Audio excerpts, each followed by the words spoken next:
L'Antarctique, un monde figé dans un froid glacial de moins 43 degrés Celsius, recouvert de glace depuis des millions d'années. Mais ça n'a pas toujours été le cas. Des scientifiques viennent de faire une découverte incroyable. Enfouies profondément sous le plancher océanique, de minuscules gouttes d'ambre dorées. Cela signifie qu'autrefois, l'Antarctique foisonnait de vie et était recouvert de vastes forêts. Toutefois, un événement est survenu. Un événement qui pourrait radicalement changer notre perception de l'avenir. Depuis des millions d'années, l'Antarctique est une terre balayée par des vents puissants, où aucune végétation ne parvient à croître. Mais des chercheurs ayant exploré cette région ont pris la décision de percer les profondeurs de la surface antarctique. Ils ont foré à plusieurs milliers de mètres sous la glace et en ont extrait des couches de sédiments anciens. C'est là, piégés dans le temps, qu'ils ont découvert ces fragments d'ambre. L'ambre, résine fossilisée provenant des arbres, se trouve sur tous les continents et renferme souvent des traces parfaitement préservées d'espèces disparues. Des insectes figés dans leur vol, du pollen congelé dans le temps. Ces gouttes dorées peuvent conserver d'anciens et minuscules écosystèmes. Sur tous les continents, mais pas en Antarctique jusqu'alors. La minuscule gouttelette découverte, mesurant entre 0,5 et 1 mm, aussi petite qu'un grain de sable, mais d'une importance capitale, s'était écoulée de l'écorce d'un arbre il y a environ 90 millions d'années. Ce qui est encore plus fascinant, c'est que l'ambre ne se forme que dans certaines espèces d'arbres. Celles qui prospèrent dans les forêts tropicales humides et tempérées ou dans les jungles. C'est alors qu'une révélation s'est imposée. L'Antarctique était autrefois une forêt tropicale. Ces minuscules fragments d'ambre, visibles uniquement au microscope, nous racontent l'histoire vivante d'un écosystème florissant. Il y a environ 90 millions d'années, pendant la période du Crétacé, lorsque les dinosaures dominaient la Terre, l'Antarctique devait être recouvert de forêts denses et marécageuses, peuplées de conifères majestueux, de fougères et de plantes anciennes. Certains de ces fragments montraient des signes de dommages, indiquant que les arbres à l'origine de ces gouttes avaient été endommagés, probablement par des incendies ou des parasites. En dépit de tout cela, et malgré les millions d'années passées dans les fonds marins, cet ambre a étonnamment bien résisté. Il demeure solide, transparent, sans la moindre fissure.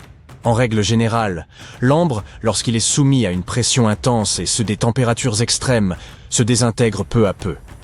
Mais ce fragment a survécu, ce qui laisse supposer que d'autres pourraient également avoir subsisté, et que d'autres découvertes pourraient émerger des profondeurs océaniques. Cela dit, cette découverte n'était pas le premier signe indiquant qu'autrefois, l'Antarctique n'était pas le monde gelé que nous connaissons aujourd'hui. En 2017, une équipe de chercheurs a percé profondément la surface du fond marin, à proximité du glacier de l'île du Pin, sur la côte ouest de l'Antarctique. Ils ont ainsi extrait des carottes de sédiments enfouis depuis des millions d'années. Cette découverte fut stupéfiante. Dans ces couches de sédiments, les chercheurs ont mis à jour des racines fossilisées, du pollen, des spores. Autant de preuves qu'une ancienne forêt avait prospéré sur ces terres. Depuis cette découverte, l'équipe ne cesse d'analyser ces éléments, consacrant plusieurs années à décomposer les sédiments en milliers de fragments et à les examiner minutieusement sous des microscopes fluorescents, sans rien endommager. En 2020, cette même équipe a découvert un autre élément clé du puzzle. De nouveaux échantillons de sédiments prélevés dans les fonds marins ont mis en lumière un paysage constitué de forêts denses, de rivières et de zones humides, un environnement qui ressemblait davantage à celui du Nord-Ouest Pacifique ou de la Nouvelle-Zélande. Mais pourquoi l'Antarctique était-il si chaud à cette époque? La réponse réside dans l'atmosphère. Il y a 90 millions d'années, les niveaux de dioxyde de carbone étaient extrêmement élevés sur Terre. Cette période correspondait à l'un des moments les plus chauds de l'histoire de la planète, avec des températures atteignant même les pôles. Imaginez, l'Antarctique ne possédait aucune calotte glaciaire. Au lieu de cela, l'Antarctique aurait pu abriter des insectes bourdonnants, et peut-être même des dinosaures errants à travers ces forêts. Mais pour comprendre ce qui leur est arrivé, l'équipe doit encore découvrir davantage de preuves. L'Antarctique demeure un lieu empreint de mystère. Sa couverture neigeuse et glacée rend son étude difficile, au point que nous ignorons même sa véritable forme et ses dimensions. Certaines zones de la calotte glaciaire mesurent près de 5 km d'épaisseur, l'équivalent de la moitié de la profondeur de la fosse des Mariannes. la plus profonde fosse océanique de la planète. Heureusement, la neige possède une qualité remarquable. Elle parvient à figer le temps avec une parfaite précision. Couche après couche, année après année, elle ensevelit le passé naturel, agissant comme une capsule temporelle. Au début, la neige fraîche est légère et se déplace facilement au gré du vent, remplie d'air. Mais à mesure que les couches s'accumulent, elle se comprime, expulsant l'air et durcissant en une glace dense. Cette pression de congélation emprisonne tout à l'intérieur, conservant d'anciennes plantes, animaux et même des paysages entiers. Les éléments sont littéralement figés dans le temps, car ce froid extrême ralentit le processus de décomposition. Il stoppe la croissance des bactéries, empêchant ainsi la putréfaction et permet une préservation quasi parfaite pendant des milliers, voire des millions d'années. C'est précisément ce phénomène qui se produit en Antarctique. Les scientifiques doivent scruter cette neige en profondeur afin de découvrir à quoi ressemblait cet endroit il y a des millions d'années. Ce qu'ils ont mis à jour, un monde entier perdu, enfoui sous des kilomètres de glace. Cette découverte se situe sous les glaces les plus épaisses d'Antarctique orientale, près des bassins subglaciaires Aurora et Schmidt. Le poids de la glace, immense et constant pendant des millions d'années, a en réalité protégé la Terre de l'érosion. Les scientifiques surnomment cela le fantôme du paysage de l'Antarctique. Et ce n'est vraiment pas comme le désert plat et lisse qu'on voit d'en haut. Ils ont découvert des rivières qui autrefois coulaient librement, désormais figées sur place. Des vallées sculptées par l'eau. Même 3 énormes collines aux sommets acérés. Mais que s'est-il passé? Pour saisir cela, il faut remonter encore plus loin dans le temps, à l'époque où l'Antarctique faisait encore partie d'un supercontinent aujourd'hui disparu. Il y a des centaines de millions d'années, ce que nous appelons aujourd'hui l'Antarctique faisait partie du Gondwana, un supercontinent gigantesque qui comprenait l'Amérique du Sud, l'Afrique, l'Inde, l'Australie et l'Antarctique, tous fusionnés ensemble. Cependant, à mesure que les plaques tectoniques terrestres se sont lentement déplacées, le Gondwana s'est fragmenté. L'Antarctique a été déchiré, sa terre s'étirant et se fracturant. Les vastes calottes glaciaires qui se sont formées plus tard ont recouvert ces terres brisées, les préservant comme des fossiles gelés. Au fur et à mesure que la glace se déplaçait et fondait, des vallées ont émergé, et des rivières anciennes ont probablement acheminé l'eau vers une côte, qui était alors située à des centaines de kilomètres de sa position actuelle. Mais ce n'est pas tout ce que l'Antarctique recèle. Si vous enleviez la glace, vous ne découvririez pas un continent plat et désert. Vous verriez un paysage spectaculaire, des montagnes majestueuses, des vallées profondes et même des volcans en activité. En Antarctique occidentale, au moins 138 volcans sont enfouis sous les glaces. L'un d'eux, le mont Erebus, est encore actif. Et à l'intérieur, il possède des grottes volcaniques suffisamment chaudes pour s'y promener en t-shirt. Ah, et si cela ne vous semblait pas déjà assez étrange, Erebus crache aussi de l'or. Oui, de véritables particules d'or provenant des profondeurs de la Terre. Les scientifiques estiment que cela se produit parce que le magma, cette roche surchauffée et semi-fondue sous la surface terrestre, achemine de l'or liquide en remontant. Chaque jour, Erebus libère environ 90 grammes d'or, ce qui équivaut à environ 6 000 € par jour. En une année, cela représente 29 kg, soit plus de 2 millions d'euros qui partent en fumée. Malheureusement, avant d'attraper nos pelles, il faut se rappeler que ce sont des particules microscopiques. Elles mesurent souvent moins de 60 micromètres, soit plus fines qu'un cheveu humain, sans compter qu'elles sont dispersées jusqu'à 1000 km du volcan. Les retrouver relève donc de l'impossible. Cela prouve simplement que, même dans un endroit aussi impitoyable que ce vaste désert blanc, de nombreux mystères fascinants attendent d'être dévoilés. Ainsi, malgré les conditions extrêmes, la vie y persiste encore. En 2017, des chercheurs ont foré profondément sous la glace de la barrière de Ross, pensant trouver de l'eau. Mais à leur grande surprise, ce qu'ils ont découvert était bien plus incroyable. Une rivière, cachée sous 500 mètres de glace, serpentant dans l'obscurité. Et à l'intérieur, des centaines de petites créatures ressemblant à des crevettes. Elles se sont précipitées autour de la caméra, obstruant l'objectif tout en accueillant les chercheurs. Au fond de ces cavernes gelées, des traces d'ADN ont révélé la présence de mousse, d'algues et peut-être même de minuscules créatures inconnues. Il semble donc que, même dans l'un des milieux les plus extrêmes de la planète, la vie parvienne toujours à s'adapter. Et qui peut dire ce que nous pourrions encore découvrir aux confins du pôle Sud? En 2020, des signaux étranges provenant des profondeurs de l'Antarctique ont fait la une des journaux. En seulement quelques jours, les gros titres ont explosé. La NASA avait découvert un univers parallèle où le temps s'écoule à l'envers. Mais qu'est-ce qui s'est réellement passé et qu'ont réellement détecté les scientifiques? Eh bien, cette histoire repose sur un cas de folie, sur des expériences mal comprises et sur le besoin humain de croire au mystère. Encore aujourd'hui, tous les quelques mois, quelqu'un republie un post au sujet de la découverte par la NASA d'un univers parallèle en Antarctique, un univers où le temps s'écoule à l'envers. Et les gens continuent d'y croire. Mais non, la NASA n'a pas trouvé de monde miroir sous le pôle Sud, ni aucune sorte de réalité inversée où les gens vieillissent à l'envers ou parlent en phrases rembobinées. Cependant, ils ont trouvé quelque chose de curieux. Voici ce qui s'est réellement passé. Des scientifiques survolaient l'Antarctique avec un instrument étrange appelé ANITA. C'est l'abréviation de Antarctic Impulsive Transient Antenna. ANITA est une machine qui flotte au-dessus de l'Antarctique. Essentiellement, un ballon géant avec des antennes. Elle capte de minuscules particules spatiales appelées neutrinos.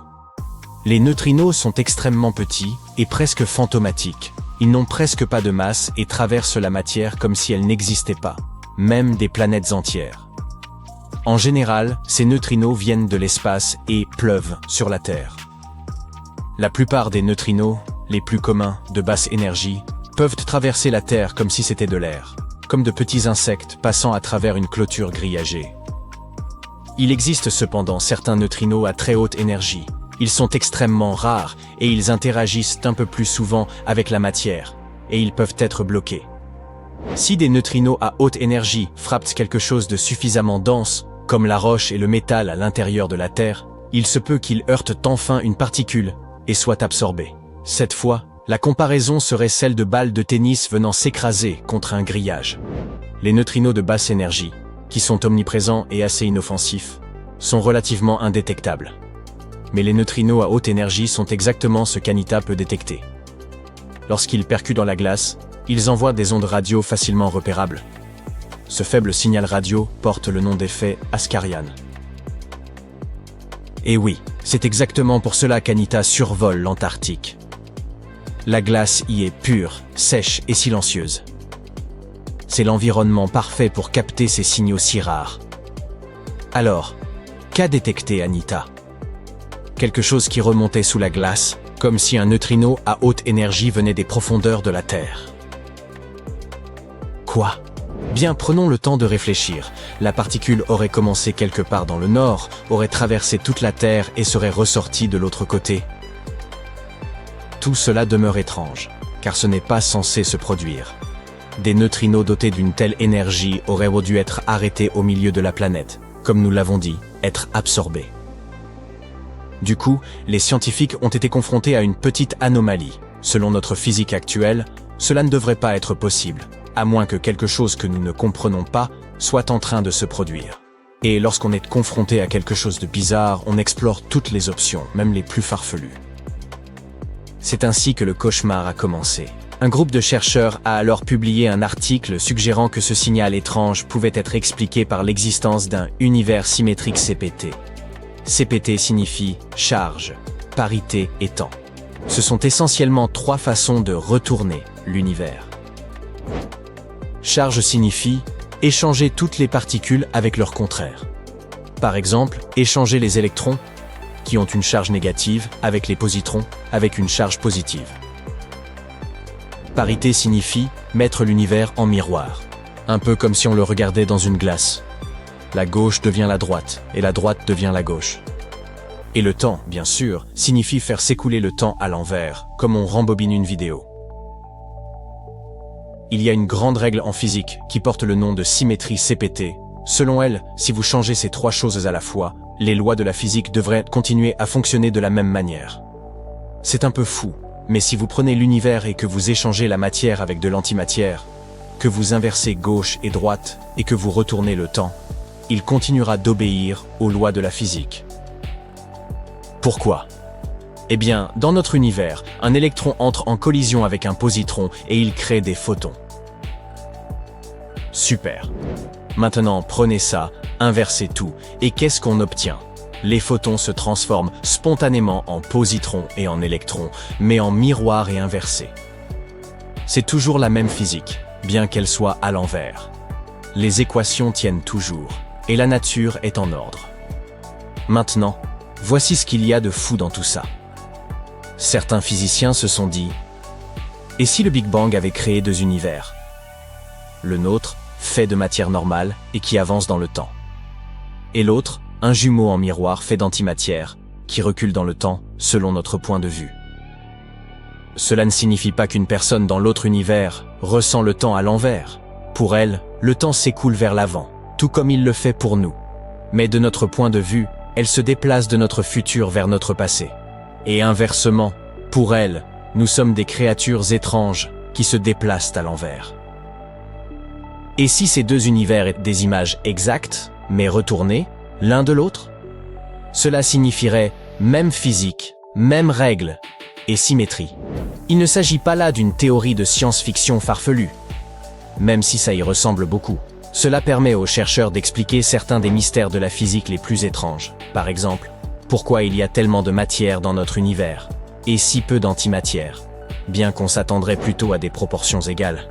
Ou pourquoi l'univers est si symétrique et équilibré. Revenons à nos neutrinos.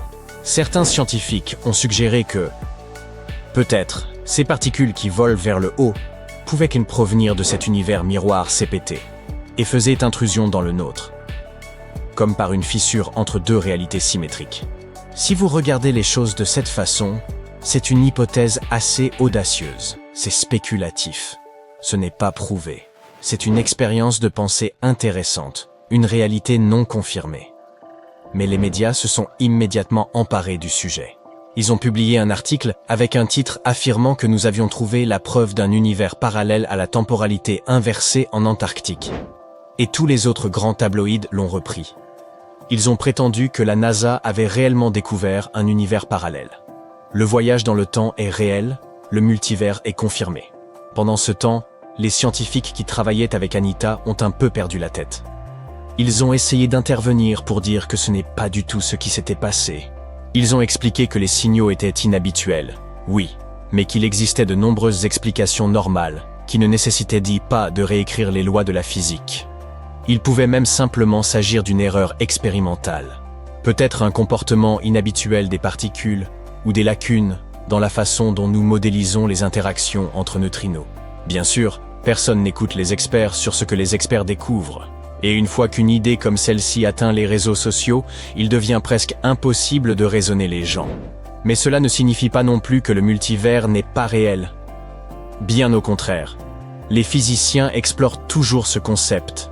Et ils supposent que certains de ces univers potentiels, s'ils existent, pourraient avoir des lois différentes. Une idée, qu'on appelle la théorie des mondes multiples, provient de la physique quantique.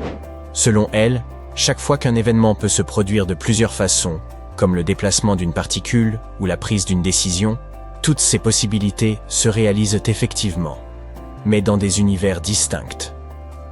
Ainsi, il pourrait exister d'innombrables versions de la réalité, chacune légèrement différente, se ramifiant à partir de chaque événement. Peut-être que dans un univers, les dinosaures ne se sont jamais éteints. Peut-être que dans un autre, vous n'avez jamais envoyé ce texto embarrassant. Une autre idée porte le nom de théorie de l'univers bulle. Après le Big Bang, l'univers s'est étendu incroyablement vite lors d'un processus appelé inflation. Certains scientifiques pensent que l'inflation ne s'est jamais complètement arrêtée et se produit encore dans certaines régions. Cela signifierait que de nouveaux univers bulles se forment constamment, chacun avec ses propres lois de la physique. Notre univers ne serait qu'une bulle dans une immense mer cosmique d'autres bulles. La troisième idée concerne la matière miroir. La matière noire est invisible, mais sa gravité affecte l'univers. Certains scientifiques pensent qu'elle pourrait être constituée de particules similaires à celles qui composent la matière ordinaire, mais qui nous sont simplement cachées.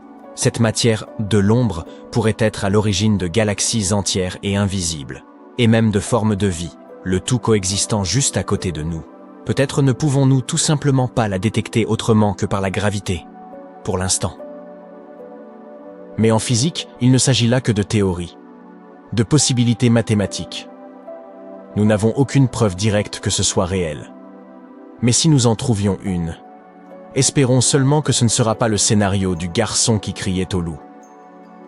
Tu sais, la NASA n'explore pas seulement les étoiles, les planètes, les galaxies et les trous noirs. C'est difficile à croire, mais c'est vrai. L'agence américaine fait aussi des découvertes ici, sur notre planète. Alors, qu'est-ce que la NASA a découvert récemment? Y a-t-il de la vie sous la glace? Après avoir analysé des données, ils ont révélé que quelque chose d'incroyable se cachait sous la glace de l'Antarctique. Et cette découverte ne change pas seulement tout ce que nous savions sur l'ensemble du système hydrique de la Terre, mais elle pourrait aussi aider dans nos recherches sur la vie dans l'espace. L'existence de l'humanité pourrait dépendre de notre compréhension de l'Antarctique et de ses secrets. Ces récentes découvertes révèlent donc des informations vitales pour notre survie. Mais avant de continuer, voyons ce que tu sais de cet endroit où tout n'est que glace à perte de vue. L'Antarctique est l'un des 7 continents de la planète, situé dans l'hémisphère sud. C'est le 5e plus grand continent en termes de superficie totale. Cela signifie qu'il fait presque 2 fois la taille de l'Australie. Tu veux voir de vrais météorites? Va en Antarctique. Grâce à son climat sec, l'Antarctique est l'un des meilleurs endroits au monde pour observer l'espace. Mais ce qui est encore mieux, c'est que tu peux trouver des météorites dans la surface blanche du continent. Les scientifiques ont déjà extrait environ 45 000 météorites de la glace. Et ils pensent en avoir détecté au moins 300 000 autres. Comme il n'y a pas beaucoup de roches sur ce continent, il est assez facile pour eux de les repérer grâce à leur couleur sombre.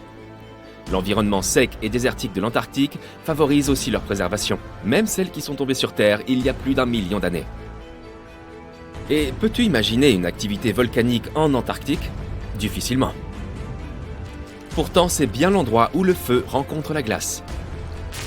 C'est en Antarctique occidentale que l'activité volcanique est la plus importante. Les scientifiques ont récemment découvert qu'il existe 138 volcans rien que dans cette partie du territoire. Eh oui! Tu crois probablement qu'il fait toujours très froid en Antarctique, mais non. Ces régions côtières peuvent atteindre une température de 10 degrés Celsius.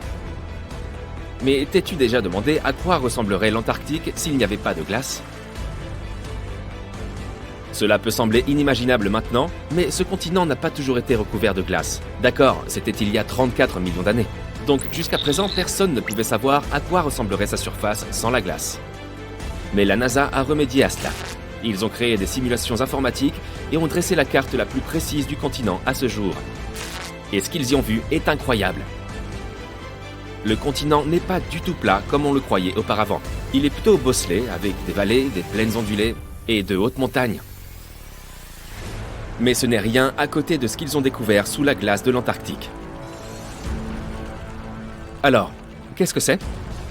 Roulement de tambour, s'il vous plaît. La NASA a trouvé 2 nouveaux lacs subglaciaires. Et ce qui est encore plus cool, c'est qu'ils ont repéré ces lacs depuis l'espace. Comment est-ce possible? Si ta réponse est grâce à des satellites high-tech, alors tu as raison. En 2003, la NASA a lancé un satellite appelé IceSat, qui a mesuré la masse de la calotte glaciaire et la hauteur des nuages et des aérosols. Le satellite a aussi permis de créer cette carte de l'Antarctique sans glace. En 2010, l'Agence spatiale européenne a lancé un 2e satellite, Cryosat 2. Son objectif, suivre les changements d'épaisseur de la glace. Puis, en 2018, la NASA en a lancé un 3e, IceSat 2, pour prendre la relève d'IceSat. Il a mesuré l'élévation de la calotte glaciaire et l'épaisseur de la glace de mer. Il s'agissait du laser d'observation de la Terre le plus avancé de la NASA. Il a fourni des données de la plus haute précision. Et lorsque ces données ont été combinées avec celles des autres satellites, il a été possible de repérer ces 2 nouveaux lacs près de 2 autres de plus grande taille. Mais d'abord, comment est-il possible que ces lacs existent? L'épaisseur moyenne de la plupart des glaces de l'Antarctique est d'environ 1,9 km. Cependant, elle peut atteindre plus de 2,8 km d'épaisseur à certains endroits, surtout en hiver. On pourrait donc se dire qu'il n'y a rien en dessous. Mais la science nous dit le contraire. Ce n'est pas vraiment visible à l'œil nu. Pourtant, la glace du continent s'écoule lentement, mais constamment, et ce dans différentes directions sous la pression de sa propre masse. Mais pendant de nombreuses années, les scientifiques ne comprenaient pas comment l'eau se déplaçait. Cela a commencé à changer en 2007, lorsque les données recueillies par l'ICESat ont permis de comprendre ce qui se cache sous la surface. Ils ont découvert pour la première fois un réseau de lacs d'eau de fonte, tous connectés sous les courants de glace rapide de l'Antarctique. Et il y en avait des centaines. La glaciologue Hélène Amanda Fricker de la Scripps Institution of Oceanography a émis l'hypothèse que les changements d'élévation mesurés par l'ICESat se produisaient en raison de la dynamique de ces lacs. Ils ne retenaient pas l'eau de fonte de façon statique. Au lieu de cela, ils se remplissaient et se vidaient continuellement au fil du temps grâce à un système de canaux. Et au fur et à mesure, la glace au-dessus se soulevait et s'effondrait. Mais où allait toute cette eau ? Dans l'océan, bien sûr. Et il s'en écoule beaucoup. Une étude récente, coécrite par Fricker, a révélé que l'écoulement des eaux d'un lac déverse pas moins de 750 milliards de litres dans l'océan en seulement 3 jours. D'innombrables mystères concernant les phénomènes naturels attendent encore d'être résolus. Mais la découverte de ces 2 nouveaux lacs donne aux scientifiques une meilleure idée de la vitesse à laquelle la calotte glaciaire de l'Antarctique se modifie à mesure que le climat se réchauffe, ainsi que de la façon dont cela affecte les courants océaniques et l'élévation du niveau de la mer. Le cycle de remplissage et d'écoulement des lacs provoque également des fissures et des crevasses sur la couche de glace. Les informations que les chercheurs trouveront dans ces nouveaux lacs leur permettront donc de mieux comprendre ce qui se passe à la surface de la glace. Ils pourront aussi évaluer comment ce système de remplissage et d'écoulement influence la vitesse à laquelle la glace glisse dans les océans et les mers. Et cela signifie qu'ils pourront évaluer comment l'eau douce ajoutée peut modifier les écosystèmes marins. Cette découverte peut également nous permettre de savoir si la vie existe sous la glace. Génial! Les scientifiques ont foré à environ 1068 mètres dans la glace et ont découvert que les échantillons d'eau prélevés dans l'un des lacs contenaient environ 10 000 cellules bactériennes par millilitre. Un nombre aussi élevé de vie bactérienne est un bon signe, car cela signifie que les eaux glacées pourraient aussi abriter ces formes de vie plus développées, comme des micro-animaux. Et l'un de ces nouveaux lacs pourrait même être l'endroit où ils vivent. Mais le plus fascinant, c'est que ces nouveaux lacs pourraient les aider à comprendre si la vie est possible sur d'autres planètes. Les scientifiques pensent que la vie sous la surface gelée de la planète Mars, s'il y en a, pourrait correspondre au modèle observé dans les lacs de l'Antarctique. Il est donc possible qu'ils trouvent de nouvelles informations cruciales sur le type de vie qui a pu exister sur la planète rouge. Mais les hivers y sont plutôt rudes. La température la plus basse sur Terre est de moins 89,2 degrés Celsius. En 2010, la température est même tombée à moins 93,2 degrés Celsius. Et le ressenti de ce froid est bien pire en raison des vents forts et secs. Savais-tu que la superficie de la glace de l'Antarctique change aussi tout au long de l'année ? Elle fait environ 3 millions de kilomètres carrés en été. Mais en hiver, elle atteint 19 millions de kilomètres carrés. Pourtant, malgré ces changements, elle reste le plus grand morceau de glace existant sur Terre. Désolé l'Arctique, c'était bien tenté. Tu as déjà vu des manchots ? Eh bien, ces animaux sont les maîtres des lieux, car il n'y a pas de peuple indigène en Antarctique. C'est un no man's land, et aucun pays ne le possède. Sa véritable population est constituée de 5 espèces différentes de manchots, de phoques et d'orques. Malgré les conditions difficiles sur ce continent, tu peux aller y pêcher en touriste et y faire des recherches. Environ 5000 personnes résident sur le continent pendant l'été dans des stations de recherche. Mais quand l'hiver arrive, ce nombre diminue bien entendu, jusqu'à un petit millier. Enfin, la couche de glace de l'Antarctique représente 70% des réserves en eau douce de la planète. Imagine ce qui se passerait si elle fondait. Le niveau des mers, partout dans le monde, augmenterait de près de 60 mètres. Une immense étendue de neige immaculée, des vents mordants, des paysages sans vie et d'étranges signaux inquiétants semblant surgir des profondeurs de la Terre. Ces impulsions radio apparaissent en Antarctique et nul ne parvient à déterminer ce qu'elles sont ni d'où elles proviennent. En réalité, les scientifiques conduisent une expérience baptisée ANITA, acronyme de Antarctic Impulsive Transient Antenna. Il s'agit d'un ensemble de détecteurs solidement fixés à d'immenses ballons, lesquels dérivent à très haute altitude au-dessus du pôle sud. Leur mission consiste à repérer des neutrinos d'énergie extrêmement élevée, précisément lorsqu'ils heurtent la glace et génèrent une brève mais intense émission d'ondes radio.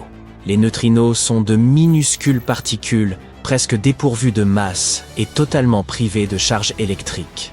Ils sont omniprésents. Des milliards d'entre eux traversent votre corps chaque seconde, y compris pendant que vous regardez cette vidéo. Leur origine est variée. Ils proviennent du Soleil, d'étoiles en pleine explosion, des profondeurs de l'espace, et même du sol sous vos pieds. Le Soleil en émet en continu lorsqu'il transforme l'hydrogène en hélium. Les étoiles mourantes libèrent, lors des supernovae, d'énormes bouffées de neutrinos. Lorsque des rayons cosmiques très énergétiques frappent l'atmosphère terrestre, ils produisent également de nouveaux neutrinos qui retombent ensuite vers la surface. Certains naissent même de la désintégration de matériaux radioactifs au cœur de la Terre. Les plus anciens d'entre eux parcourent l'univers depuis le Big Bang. Pourtant, ils restent presque indétectables, car ils interagissent très rarement avec la matière. C'est pour cette raison que les scientifiques ont recours à des dispositifs aussi spectaculaires qu'ANITA, afin d'espérer en intercepter ne serait-ce que quelques-uns. Mais revenons à ce jour fatidique où tout a changé. Normalement, les signaux radio produits par les neutrinos rebondissent sur la glace et se propagent vers le haut, exactement là où ANITA peut les détecter. C'est précisément l'objectif de l'expérience. Étudier les neutrinos afin d'en apprendre davantage sur des événements cosmiques lointains, comme les supernovae ou des phénomènes se produisant à des années-lumière. Pourtant, un événement profondément étrange s'est alors produit.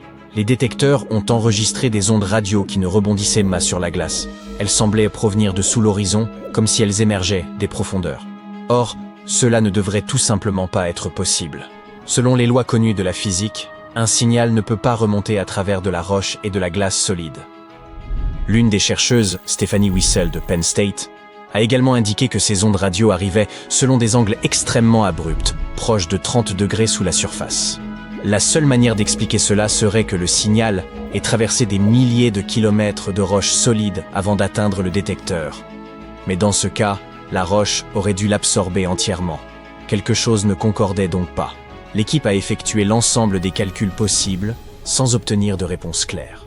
Pour les chercheurs, le problème restait néanmoins intéressant, puisqu'ils ignoraient toujours la nature exacte de ces anomalies. Ce qu'ils savaient en revanche, c'est qu'il ne s'agissait probablement pas de neutrinos. En effet, lorsqu'un neutrino est détecté, cela signifie qu'il a parcouru une distance prodigieuse sans interagir avec quoi que ce soit, peut-être depuis la limite de l'univers observable. Or, ce qu'ANITA a détecté ne se comporte pas comme un phénomène déjà observé par les scientifiques. Cela pourrait indiquer l'existence d'un type de particule entièrement nouveau, ou bien révéler un processus encore incompris. Les résultats ont été publiés dans Physical Review Letters, mais le mystère demeure entier. Personne ne sait réellement ce qui se passe sous la glace antarctique, sinon qu'un phénomène semble s'y manifester en ne respectant pas les règles établies. Si les scientifiques parviennent effectivement à détecter et à localiser l'origine de ces particules ultra rapides, ils pourront en apprendre énormément sur l'univers, bien plus que ce que même les plus grands et les plus coûteux télescopes permettent. Voyez-vous, les neutrinos traversent pratiquement l'espace à la vitesse de la lumière, effleurant à peine la matière. Ils peuvent ainsi transporter des informations intactes sur des événements survenus à des millions, voire des milliards d'années-lumière. C'est pourquoi Wissel et de nombreux chercheurs à travers le monde construisent ces détecteurs d'une sensibilité exceptionnelle pour capter les signaux des neutrinos. Même les plus faibles sont essentiels, car un minuscule sursaut de données peut renfermer un véritable trésor d'informations. Les scientifiques conçoivent donc des installations, tant en Antarctique qu'en Amérique du Sud, pour détecter ces particules rares. ANITA est l'un de ces détecteurs, et l'Antarctique s'avère l'endroit idéal. Quasi aucun bruit radio, aucune ville, aucun trafic, ni interférences aléatoires. Le dispositif est en réalité fascinant. Il fixe un groupe d'antennes radio à un ballon géant, l'envoie à plusieurs dizaines de kilomètres d'altitude et le laisse flotter au-dessus des étendues infinies de glace éclatante. De là-haut, il pointe vers le bas, à l'écoute des signaux faibles provenant des profondeurs de la glace. Lorsqu'un de ces neutrinos extrêmement rares, un neutrino taoïque, frappe la glace, il engendre une autre particule, le lepton tau. Ce dernier s'échappe ensuite de la glace et commence à se désintégrer, perdant de l'énergie et se fragmentant. Cette désintégration produit ce que l'on appelle une gerbe atmosphérique, comparable à une pluie d'étincelles invisibles dans l'air. Si nous pouvions voir ces cascades, elles ressembleraient à quelqu'un agitant un feu de Bengale dans l'obscurité, laissant derrière lui des traînées lumineuses. En analysant la direction et la configuration de ces signaux, ceux émanant de la glace, gerbe de glace, et ceux se produisant dans l'air, gerbe atmosphérique, les chercheurs peuvent déterminer la provenance de la particule initiale. En général, c'est extrêmement précis, un peu comme faire rebondir une balle sur le sol. On peut anticiper sa trajectoire. Mais ces nouveaux signaux étranges ne se comportent pas comme prévu. Les angles sont totalement incohérents, bien plus raides que tout ce que les modèles sont capables d'expliquer. L'équipe a donc approfondi son enquête. Tout d'abord, elle a étudié l'intégralité des données issues des multiples vols en ballon d'Anita. Puis, elle les a confrontées à d'innombrables simulations informatiques de rayons cosmiques et de neutrinos, en filtrant tout le bruit de fond habituel. Les résultats ont même été recoupés avec d'autres expériences, comme le détecteur IceCube, également installé en Antarctique, et l'observatoire Pierre Auger, en Argentine. L'objectif était de vérifier si d'autres avaient détecté des gerbes atmosphériques ascendantes similaires. Et devinez quoi? Les événements ont pris une tournure encore plus étrange. Les chercheurs n'ont rien trouvé. Aucun autre détecteur n'avait enregistré quoi que ce soit de susceptible d'expliquer ce qu'Anita avait observé. C'est pourquoi ils ont fini par qualifier l'ensemble de la situation d'anomalie. Cela signifie essentiellement, oui, nous ignorons ce que c'est, mais cela ne se comporte assurément pas comme un neutrino. Wissel a précisé que les signaux ne s'inséraient pas dans le schéma habituel du comportement attendu des particules. Certains ont avancé des hypothèses, peut-être une nouvelle forme de physique, ou un indice de la matière noire. La matière noire est essentiellement cette substance invisible qui empêche l'univers de s'effondrer. Elle est présente partout, nous ne pouvons simplement pas l'apercevoir. Les savants tentent de percer son mystère depuis près d'un siècle, et elle demeure l'une des plus grandes énigmes de la physique. Tout ce que nous observons, comme les étoiles, les planètes, les humains ou même les chiens, ne représente qu'environ 5% de l'univers. La matière noire constitue environ 27%, le reste étant une entité encore plus énigmatique appelée énergie noire.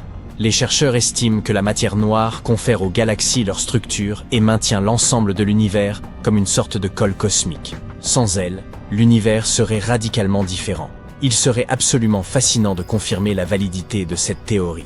Toutefois, puisque IceCube et Auger n'ont pas détecté les mêmes phénomènes, les hypothèses possibles restent fortement limitées. L'université de Penn State est active dans le domaine de la détection des neutrinos depuis près d'une décennie, construisant des détecteurs et analysant toutes sortes de signaux cosmiques. L'équipe travaille déjà sur leur prochain projet majeur, un détecteur entièrement nouveau, nommé PUO. Il sera plus vaste, plus sensible et nettement plus efficace pour repérer les signaux de ces neutrinos insaisissables. Pour l'heure, ce mystère cosmique persiste et maintient les scientifiques en haleine. Cependant, l'équipe reste optimiste. Une fois PUO et ses capteurs opérationnels, si d'autres anomalies existent, elles seront cette fois détectées. Peut-être découvrirons-nous alors enfin ce qui se cache derrière elles. Bienvenue dans l'un des endroits les plus mystérieux et inexplorés de la planète. Bien ? Qu'a-t-il donc de si spécial ? Il n'y a là que quelques pics glacés et l'immense étendue neigeuse de l'Antarctique. Oui, c'est vrai. Mais il y a aussi un mystère à l'ampleur planétaire. Vous pouvez essayer tant que vous voudrez. Vous ne découvrirez pas cette chaîne de montagnes inconnues, un territoire gigantesque et inexploré où aucun humain n'a jamais mis les pieds. Elle se cache en vérité sous une autre couche de montagnes. Un peu comme une poupée russe, mais à l'échelle d'un continent. Ces montagnes conservent les secrets de l'Antarctique. Et ils peuvent nous révéler des choses époustouflantes sur l'histoire de notre planète. Cet immense territoire porte le nom de chaîne Gamburtsev. La couche de glace qui se trouve au-dessus la préserve des phénomènes naturels et de l'action humaine. C'est comme une terre à l'intérieur d'une autre terre. Et elle cache bien plus que des montagnes. On y trouve des vallées, des collines et des plaines. Cette région est similaire aux Alpes, mais malheureusement, nous ne pouvons pas profiter de sa vue. Ces montagnes furent découvertes pour la première fois en 1958 à l'aide d'instruments sismologiques. Plus d'un demi-siècle s'est écoulé depuis. Pourtant, elle reste l'un des objets tectoniques les moins étudiés sur Terre. Pourquoi? À cause de la glace. Il y a énormément de glace. Qui sait, peut-être d'ancestraux artefacts inconnus y sont-ils enfouis? Et pourquoi pas une ville secrète ou des vaisseaux spatiaux? C'est peu probable, bien sûr. Mais ce serait tout de même intéressant d'aller y jeter un œil. Imaginez des centaines ou même des milliers de kilomètres de terre restés inchangés pendant des centaines de millions d'années. Même si on n'y trouve pas de nouvelles espèces d'animaux ou les vestiges d'une ancienne civilisation, cet endroit a tout de même forcément une histoire. L'histoire de la formation des continents de notre planète. Et les scientifiques ont déjà compris une partie de cette histoire.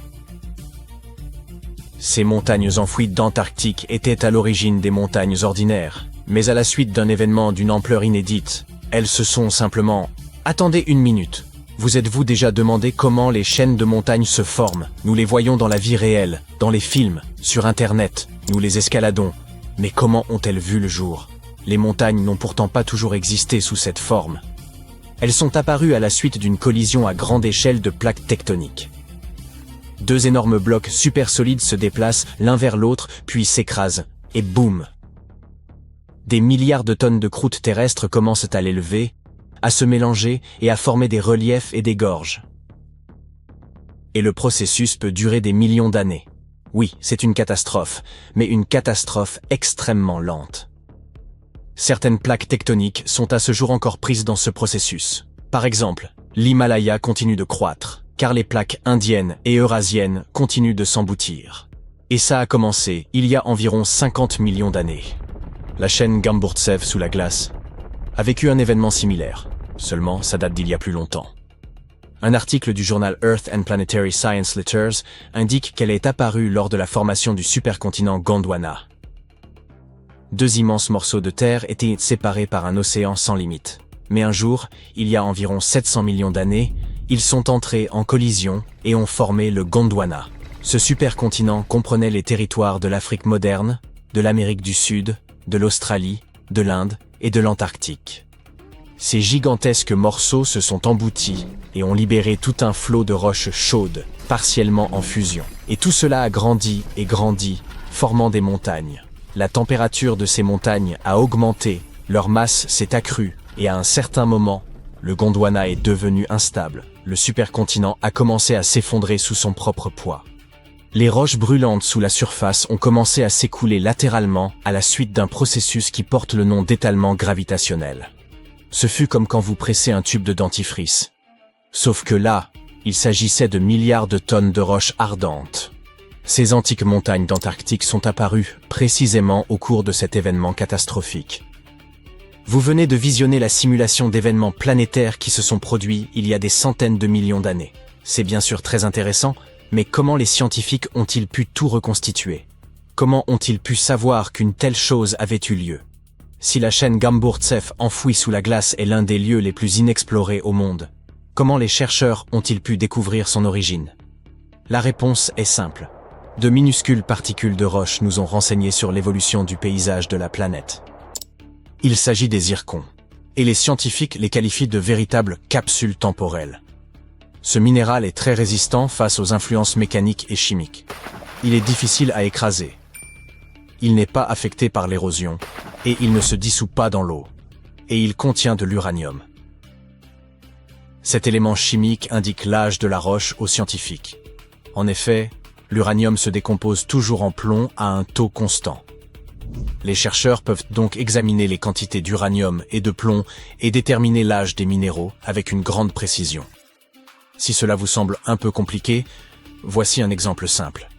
Imaginez que chaque chaîne de montagne soit une horloge qui se met à compter le temps à partir du moment de sa formation, c'est-à-dire après la collision des plaques tectoniques. Après la formation de la roche, l'uranium commence sa lente désintégration. Plus le temps passe, plus l'uranium se transforme en plomb. Le taux de cette désintégration est toujours le même. Cette désintégration peut durer des milliards d'années. Moins il y a d'uranium dans les zircons, et plus il y a de plomb, plus la roche est ancienne. Voilà comment ça se passe en pratique. Les géologues prélèvent plusieurs échantillons de roches. Dans un laboratoire, ils les broient pour extraire des zircons cristallins. Les géologues dissolvent ensuite les particules dans de l'acide pour séparer l'uranium du plomb. Puis, ils utilisent un appareil spécial, un spectromètre de masse qui accélère les atomes et les trie. C'est un processus assez compliqué, mais en fin de compte, cet appareil renseigne les scientifiques sur la quantité d'uranium et de plomb. Ils examinent leurs quantités respectives et déterminent l'âge de la roche. Les géologues ont prélevé des zircons dans du grès près de la chaîne Gamburtsev, ont étudié leurs particules, ont observé leur niveau d'uranium et ont calculé la chronologie de la formation des montagnes. Ensuite, ils ont comparé ces données avec l'histoire de notre planète et ont pu savoir que les montagnes enfouies d'Antarctique sont apparues pendant la formation du supercontinent Gondwana. Mais comment ont-ils découvert que ce supercontinent incluait l'Australie, l'Inde et l'Afrique? Le zirconium provenant de ces roches antarctiques s'est avéré très similaire au zirconium de ces pays. C'est-à-dire qu'il y a longtemps, ces trois continents étaient réunis.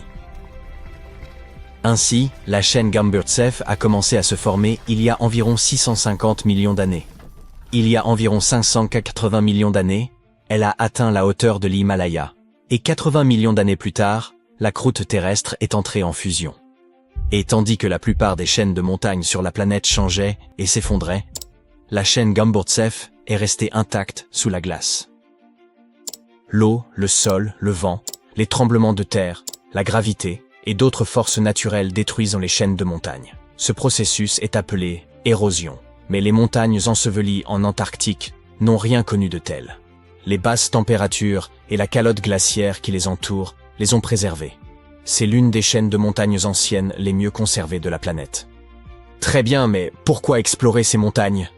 Quelle différence cela nous fait-il que le supercontinent Gondwana se soit un jour effondré? Il est possible que des plantes, des corps gelés d'insectes ou des bactéries anciennes aient été préservés sous d'épaisses couches de glace. Et pourquoi pas des animaux anciens? De nombreuses espèces pourraient avoir vécu sur le Gondwana. Étudier ces anciennes montagnes antarctiques peut nous montrer à quoi ressemblait notre planète il y a environ un demi-milliard d'années. Quand l'Antarctique était un continent vert, quelles créatures y vivaient? Qu'est-il arrivé à ces formes de vie? Est-il possible de ressusciter ces animaux anciens après tant d'années?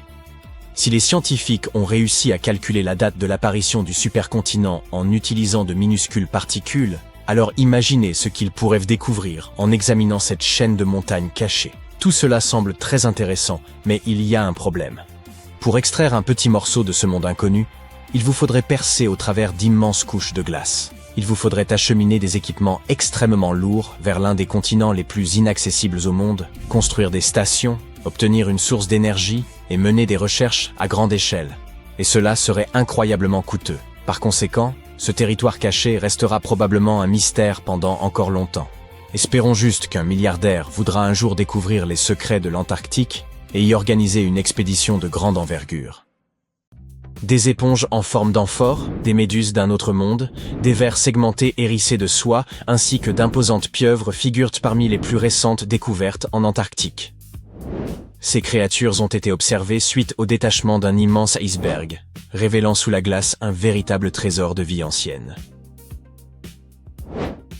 En janvier 2025, un immense bloc de glace baptisé A84, aussi vaste que la ville de Chicago, s'est détaché de la plateforme de glace de George VI, une étendue glacée longue de 450 km, large de 19 à 69 km et épaisse d'environ 250 mètres.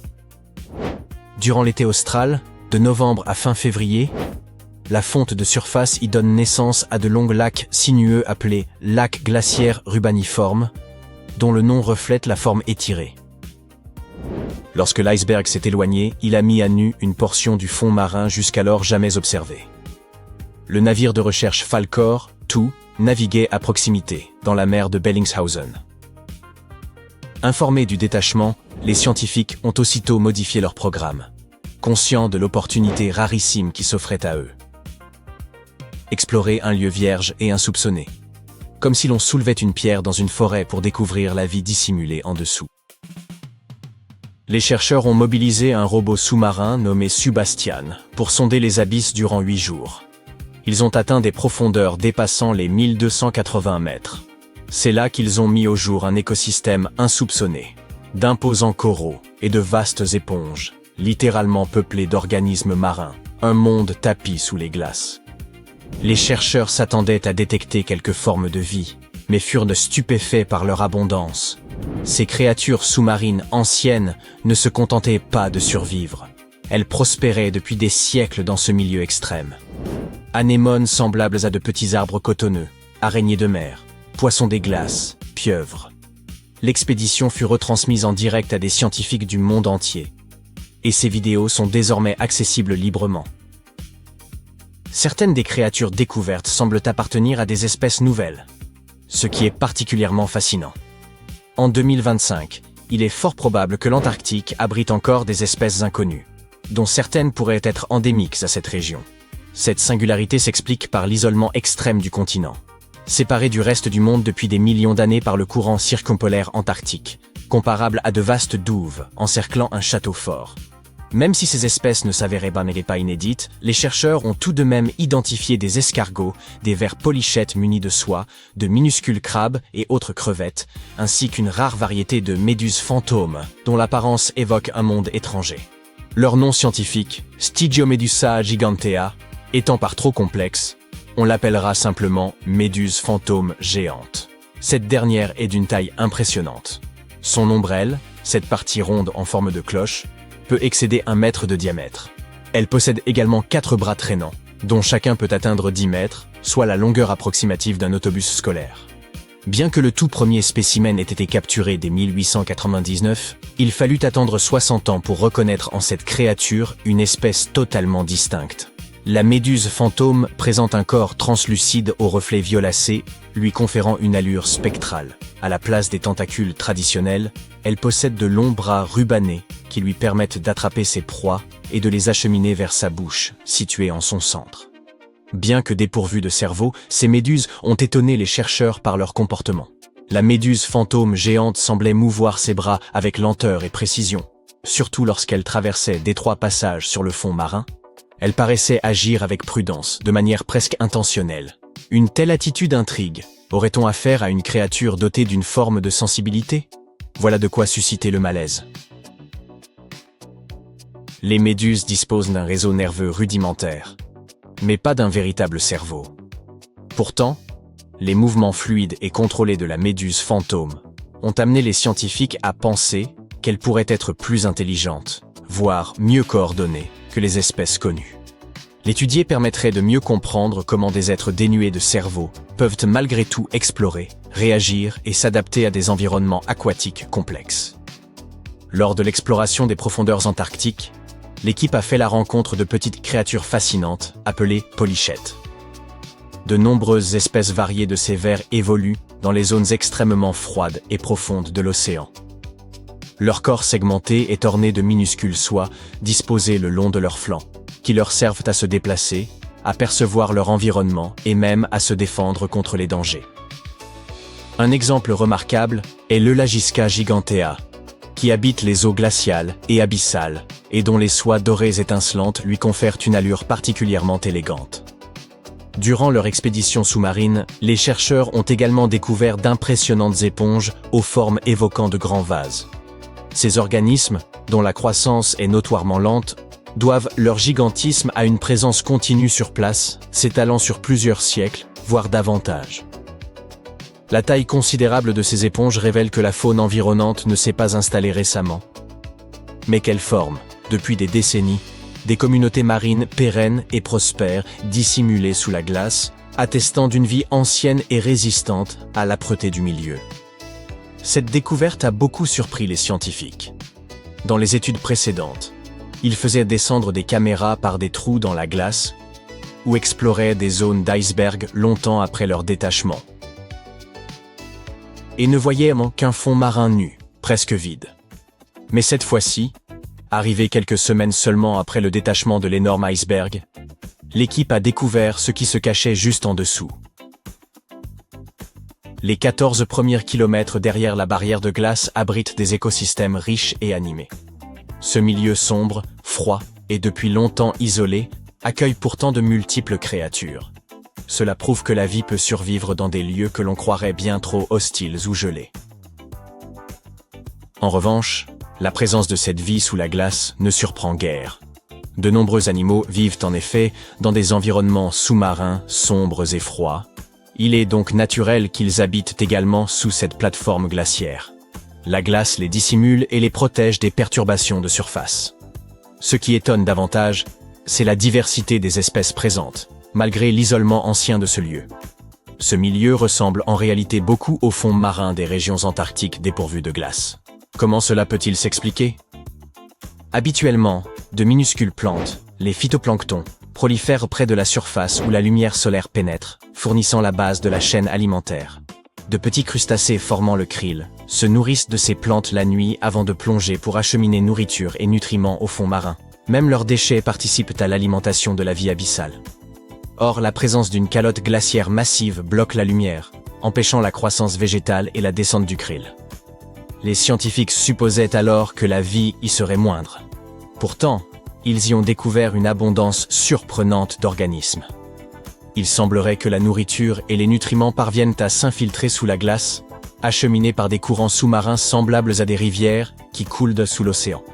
Les chercheurs ont observé des espèces animales particulièrement âgées, ce qui donne à penser que ces courants, issus pour l'essentiel de la fonte des glaciers, assurent un apport suffisant pour maintenir un écosystème équilibré et dynamique. Personne ne peut prédire avec certitude le sort de cette vie abyssale à présent que l'iceberg s'est éloigné. Ces organismes ont vécu sous une couche épaisse et stable de glace pendant une période indéterminée, dans des conditions d'obscurité totale et d'immobilité. Il est évident qu'ils ne sont guère enclins au changement. La disparition de ce toit glacé pourrait dès lors bouleverser profondément leur environnement. L'un des chercheurs a rappelé que la plateforme glaciaire à l'origine de l'iceberg avait reculé d'environ 40 km en un demi-siècle. Ce retrait s'inscrit dans un phénomène plus large.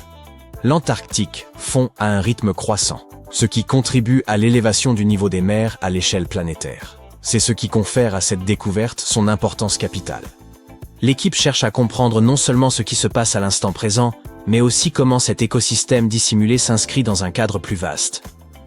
En étudiant son évolution sur plusieurs décennies, voire davantage, nous pourrions peut-être anticiper ce qui nous attend. N'est-il pas remarquable que la rupture d'une masse de glace puisse livrer de telles révélations? Contemplez ces vastes forêts de conifères et cette toundra verdoyante. Un véritable enchantement. Vous pourriez facilement croire qu'il s'agit du Canada, mais détrompez-vous. Nous parlons ici de l'Antarctique, tel qu'il existait il y a 34 millions d'années. Alors, comment ce lieu est-il devenu le désert glacé que nous connaissons aujourd'hui? Il apparaît qu'une combinaison de la chute des concentrations en dioxyde de carbone et d'importants bouleversements tectoniques a profondément transformé cet ancien paradis exempt de glace en un continent gelé. Il y a environ 50 millions d'années, les niveaux de CO2 atteignaient des sommets impressionnants, oscillant entre 1000 et 2000 parties par million. Toutefois, à mesure que ces concentrations ont diminué, les températures mondiales ont suivi, ouvrant ainsi la voie à la formation des vastes calottes glaciaires qui dominent aujourd'hui l'Antarctique. Pendant que les niveaux de CO2 s'effondraient, l'activité tectonique jouait également son rôle. La séparation progressive entre l'Amérique du Sud et l'Antarctique a donné naissance au passage de Drake, facilitant la formation du courant circumpolaire antarctique. Ce courant puissant a agi comme une barrière, empêchant l'air chaud et les courants océaniques de pénétrer cette région et contribuant à maintenir un climat particulièrement froid. Si vous confondez l'Australie et l'Antarctique, ce n'est pas si absurde, ces deux continents formaient autrefois une seule masse terrestre. En revanche, confondre l'Autriche avec l'Australie est bien plus problématique. Et pour couper court aux rumeurs et blagues d'Internet, non, il n'existe pas en Autriche de service d'assistance destiné à ceux qui pensaient se rendre en Australie. Admirez cette splendide plage rose australienne. Elle n'est pas seulement belle, elle est littéralement précieuse. Ces sables intrigants aux teintes rosées se composent en fait de grenat, une pierre précieuse couramment utilisée en joaillerie. Après avoir analysé ce sable, les géologues ont découvert que les grenats qu'il contenait étaient le plus anciens que les montagnes environnantes. Cela semble paradoxal. En réalité, tout s'explique. L'Australie n'a pas toujours été le continent isolé qu'on connaît aujourd'hui. Il y a des dizaines de millions d'années, l'Australie et l'Antarctique faisaient partie du supercontinent de Gondwana. L'érosion glaciaire a libéré des grenats, qui ont fini par se retrouver sur cette plage. Ces sables se sont formés à une époque où l'Australie méridionale était plate et soumise à un climat frais, bien avant que les montagnes n'émergent. Si la plupart des grenats sont habituellement emportés, Ceux-ci ont une riche histoire, remontant aux roches glaciaires de la chaîne transantarctique. En somme, ce sable rose provient d'une ancienne chaîne de montagnes enfouie sous les glaces de l'Antarctique. Non seulement la glace de l'Antarctique renferme des pierres précieuses comme le grenat, mais en y regardant de plus près, vous pourriez même découvrir des bâtiments entiers. Cela peut paraître insensé, mais c'est précisément ce qu'a réalisé un explorateur britannique du nom de Chris Brown, qui a mis au jour une structure entière sous la glace. Lors d'une expédition vers le pôle d'inaccessibilité, tout avait pourtant mal commencé. Chris et son fils ont subi une panne d'avion. C'est alors qu'ils ont repéré un buste de Lénine émergeant de la neige. Cet endroit s'est révélé être une ancienne station météorologique. Malgré les températures glaciales, Chris et son fils Mika ont pris grand plaisir à explorer cet endroit unique. Chris s'est fixé un objectif audacieux, conquérir les 7 pôles d'inaccessibilité terrestre. Jusqu'à présent, il en a déjà atteint 5. Vous savez probablement déjà que l'Antarctique est le plus vaste désert de la planète, bien plus étendu que le Sahara ou le Gobi. Pourtant, en dépit de son extrême aridité, ce continent abrite une cascade pour le moins étrange. Située dans les vallées sèches de McMurdo, cette chute d'eau, haute de 5 étages, donne l'impression de déverser de l'hémoglobine. Ce phénomène fascinant porte d'ailleurs un nom évocateur, les chutes de sang.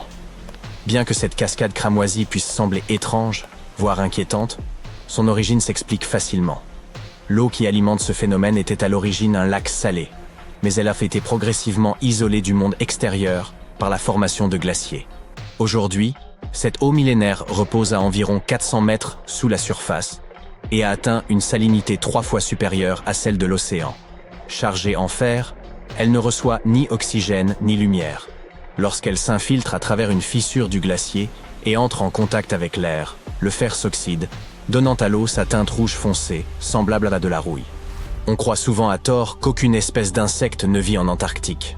Pourtant, ce n'est pas tout à fait vrai, car un minuscule moucheron, connu sous le nom de Belgica antarctica, y a élu domicile. Par ailleurs, on y trouve également quelques araignées. Ces araignées ne sont pas celles que vous trouvez nichées dans les coins sombres de votre maison. Ce sont des créatures marines qui vivent dans l'obscurité glaciale des profondeurs de l'océan Antarctique. Ces arthropodes étonnants peuvent atteindre une envergure d'environ 50 cm. Comme si leur taille n'était pas déjà impressionnante, elles respirent aussi grâce à de petites ouvertures situées dans leurs pattes. Si l'on vous demande quelle couleur vous associez à l'Antarctique, vous penserez sans doute au blanc, tout comme moi. Cependant, ce continent glacé peut parfois évoquer une tranche de pastèque. Cette neige colorée doit son aspect à une micro-algue robuste appelée Chlamydomonas nivalis.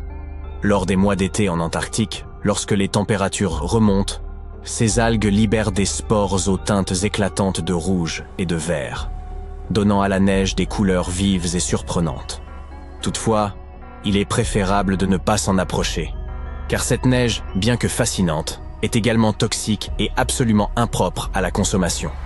La recherche de fossiles est toujours passionnante, mais quand cela se fait dans l'un des lieux les plus isolés de la planète, l'aventure devient encore plus exaltante. Une équipe de scientifiques pluridisciplinaires a récemment réalisé une découverte exceptionnelle, ramenant plus d'1 tonne de fossiles de vie marine ancienne, de dinosaures et d'oiseaux datant de la période du Crétacé supérieur, il y a environ 71 millions d'années. Leur périple a commencé par un vol vers l'Amérique du Sud, suivi d'une traversée de 5 jours du redoutable passage de Drake. Une fois arrivés en Antarctique, ils ont établi leur campement en utilisant des hélicoptères et des bateaux pneumatiques. Vous vous demandez peut-être, pourquoi rechercher des fossiles en Antarctique, malgré la glace omniprésente? En réalité, certaines zones révèlent à des affleurements rocheux selon la saison. L'équipe s'est rendue sur l'île James Ross, située sur la péninsule antarctique, durant les mois de février et mars. Il s'agit d'une période estivale où les roches de cette région, datant parfois de l'ère des dinosaures, sont exposées. L'expédition a porté ses fruits, avec la découverte de plus d'1 tonne de fossiles remarquables. Les spécimens seront d'abord transportés au Chili, avant d'arriver au musée Carnegie d'histoire naturelle de Pittsburgh. Parmi ces découvertes, des fossiles datant d'environ 71 millions à 67 millions d'années, comprenant des escargots, des palourdes et diverses créatures marines, témoignent de la richesse de cet ancien patrimoine. Regardez ce ver marin intrigant. On pourrait imaginer qu'il vivrait à Los Angeles et deviendrait la star d'un film d'horreur, mais il préfère les eaux glaciales de l'océan austral, près de l'Antarctique. Ces vers impressionnants peuvent atteindre jusqu'à 20 cm de long et 10 cm de large. Cependant, leur apparence terrifiante est trompeuse. Des études montrent qu'ils jouent un rôle essentiel dans le maintien de l'équilibre des écosystèmes. Quant à leur tête, ne vous méprenez pas. Ce n'est qu'une gorge rétractable, pourvue de dents, qui leur permet de se nourrir efficacement. L'Antarctique regorge de créatures insolites et quelque peu effrayantes. Laissez-nous vous présenter le Promachocrinus fragarius. Contrairement à Patrick de Bob l'éponge, elle ressemble plutôt à une créature abyssale digne d'un film d'horreur. Imaginez, 20 bras sinueux, certains atteignant jusqu'à 20 cm, ornés de petites bosses étranges. De quoi donner des frissons? Non. En 2014, des chercheurs ont enfoui 34 sismographes sous la neige de l'immense plateforme de glace de Ross, une véritable plaque de glace de la taille du Texas, flottant sur l'océan austral. Ces appareils ingénieux ont capté un bourdonnement presque constant. Bien que ces sons, à très basse fréquence, échappent à l'ouïe humaine, les scientifiques ont réussi à les rendre audibles, et ils ont même partagé cet enregistrement étrange en ligne. Un glaciologue de l'Université de Chicago explique que si ce bourdonnement était perceptible par nos oreilles, il évoquerait une nuée de cigales envahissant un jardin en plein été. Cependant, ces experts des glaciers ne cherchaient pas de son mystérieux mais surveillaient la barrière de Ross, car le réchauffement climatique fait fondre la glace à une vitesse inquiétante, plus rapide encore qu'un sorbet sous le soleil estival. Les plateformes de glace jouent un rôle crucial, un peu comme des bouchons de sécurité, empêchant d'énormes masses de glace de plonger dans l'océan. Mais alors, d'où vient ce bruit incessant? Il est probablement causé par des vents puissants balayant les dunes glacées et générant ainsi des vibrations naturelles. En 2011, des chercheurs chiliens ont mis au jour en Antarctique un fossile singulier, évoquant un ballon de football écrasé. Pendant près de 10 ans, ce spécimen est resté sans étiquette spécifique, posé sur une étagère du Musée national d'histoire naturelle du Chili. Dans le musée, on l'appelait « La Chose », un surnom inspiré de son apparence digne d'un film de science-fiction. Lorsqu'ils ont finalement pu analyser ce fossile énigmatique, les scientifiques ont découvert qu'il s'agissait en réalité d'un œuf géant à coquille molle, vieux d'environ 66 millions d'années. Cet œuf mesure plus de 28 cm de long pour 18 cm de large. À titre de comparaison, un œuf de poule standard excède à peine 6 cm, tandis qu'un œuf d'autruche avoisine les 15. Ainsi, La Chose s'est vue attribuer le titre de plus grand œuf à coquille molle jamais découvert et de deuxième plus grand œuf animal connu à ce jour. Le seul œuf plus imposant était celui de l'oiseau-éléphant de Madagascar, une espèce disparue qui mesurait 1,5 fois la taille de Michael Jordan, soit 3 mètres. L'oiseau, bien sûr, pas l'œuf. Cet œuf, découvert en Antarctique, est également remarquable car il représente le premier œuf fossile mis au jour dans cette région du globe. La créature qui l'a pondu devait être un reptile marin gigantesque, tel que le mosasaure. Cette hypothèse étonne, car la plupart des scientifiques pensaient que ces animaux ne pondaient pas d'œufs. Cette découverte pourrait donc profondément modifier notre compréhension de ces créatures.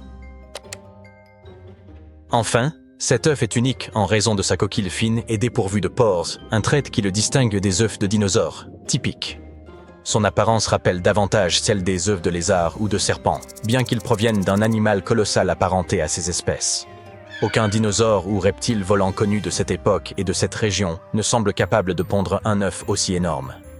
Tout porte donc à croire qu'il s'agit bien d'un mosasaure, bien qu'il soit impossible d'en être totalement certain. Les scientifiques ont mené des recherches approfondies, étudiant 259 espèces de reptiles actuels, comme les lézards et les serpents, ainsi que leurs œufs. Grâce à ces analyses, ils ont estimé que la créature ayant pondu cet œuf devait mesurer au moins 7 mètres de long, sans inclure la queue, soit un monstre un peu plus grand qu'une girafe adulte. Durant la fin du Crétacé, il y a environ 105 à 66 millions d'années, cette région de l'Antarctique aurait pu servir de pouponnière. Des ossements de jeunes mosasaures et plésiosaures y ont été découverts, aux côtés de ceux d'individus adultes. En Norvège, des archéologues ont réalisé une découverte remarquable en retrouvant des dizaines de flèches, cachées dans la glace depuis près de 6000 ans. Ces flèches, révélées par la fonte d'une vaste plaque glaciaire dans les hautes montagnes, couvraient une superficie équivalente à 45 terrains de football. En 2014 et 2016, lorsque les étés ont été particulièrement chauds, les scientifiques ont exploré cette zone connue sous le nom de Langfon. Ils ont également découvert de nombreux ossements et bois de renne. Ces Certaines flèches étaient intactes, tandis que d'autres étaient fragmentées. 5 pointes de flèches ont aussi été retrouvées autour de la zone en dégel. Ce site a révélé davantage de flèches que tout autre site glaciaire dans le monde. Parmi les 68 flèches identifiées, certaines remontaient à l'époque néolithique, tandis que les plus récentes dataient du XIVe siècle de notre ère. La glace agit comme une véritable machine à remonter le temps, conservant presque parfaitement ce qui s'y trouve. Langfon a acquis sa renommée comme l'un des premiers sites glaciaires jamais étudiés, après qu'un randonneur y a découvert une chaussure en cuir vieille de 3300 ans, non loin du bord. Les scientifiques continuent d'analyser ces lieux pour comprendre leur utilisation par les humains et les changements subis par les plaques glaciaires, de la Norvège à l'Amérique du Nord, au fil des siècles. Il y a environ 32 000 ans, un écureuil a enterré des graines près d'une rivière en Sibérie.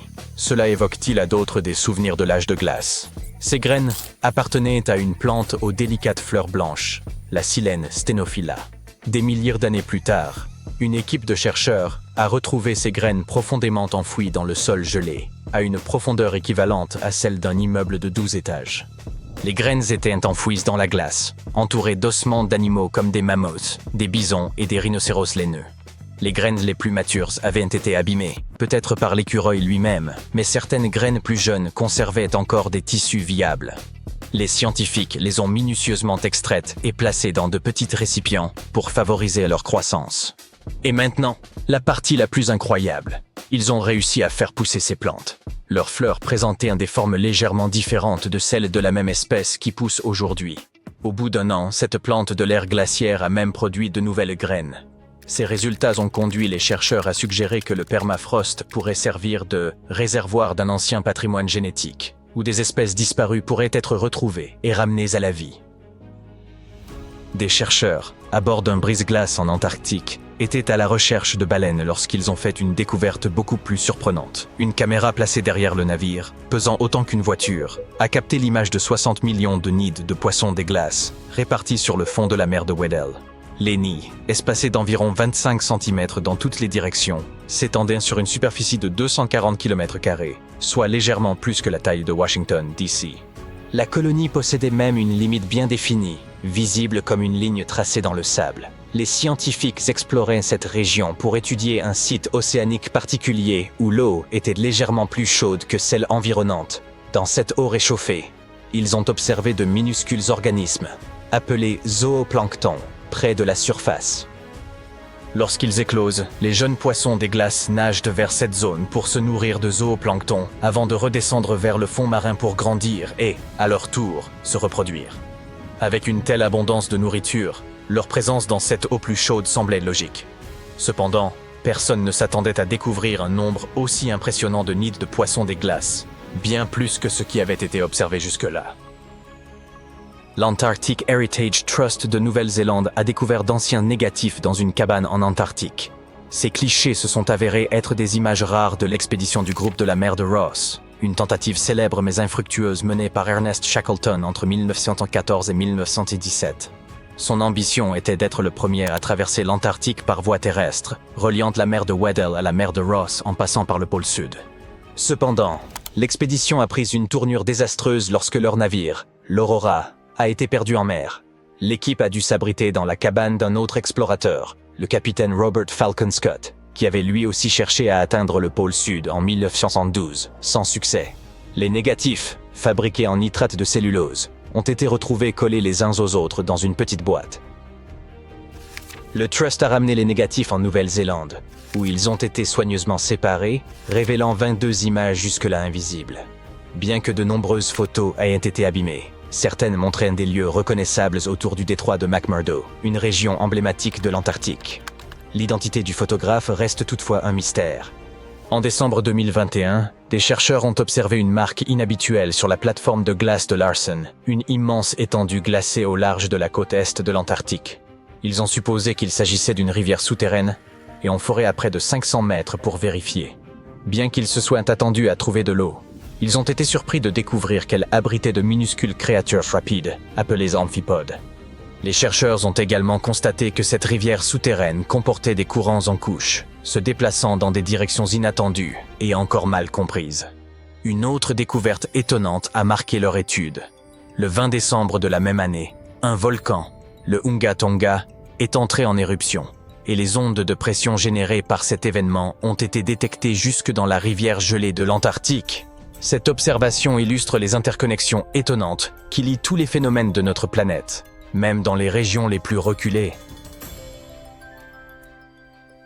Étonnant. Des scientifiques ont mis au jour une cité enfouie sous les pyramides d'Égypte. Sa taille est vertigineuse, bien au-delà de celle du plus vaste hypermarché que vous puissiez concevoir. Galeries, chambres souterraines, structures verticales. Nul ne saurait dire aujourd'hui à quoi elles servaient. Commençons par le commencement.